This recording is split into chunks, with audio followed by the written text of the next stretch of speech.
একটা বিষয় এখনো ভালো বুঝতে পারলাম না। ৫ তারিখের পরে নিষিদ্ধ সংগঠন আওয়ামী লীগ বা তার যে সহযোগী সংগঠন তাদের কার্যক্রম নিষিদ্ধ, কিন্তু এই নির্বাচনের পরে তারা দেশের বিভিন্ন জায়গায় অফিস খুলতেছে। তাহলে ওই যে একটা গানে বলে আওয়ামী লীগ নৌকা ধানের শীষ দুই সাপের একই বিষ, বিষয়টা কি সত্য?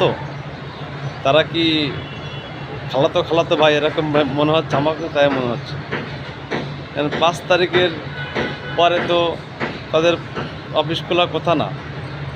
নির্বাচনের পর দেখতেছি দেশের বিভিন্ন জায়গায় আওয়ামী লীগের ফ্যাসিবাদ যে খুনি, যে মুজিবের কন্যা শেখ হাসিনা ফ্যাসিস্ট নাস্তিক, তার দলীয় কার্যক্রম মানে অফিস খুলে দিচ্ছে বা তাদের কার্যক্রমকে এগিয়ে নিতে সাহায্য করছে বিএনপি।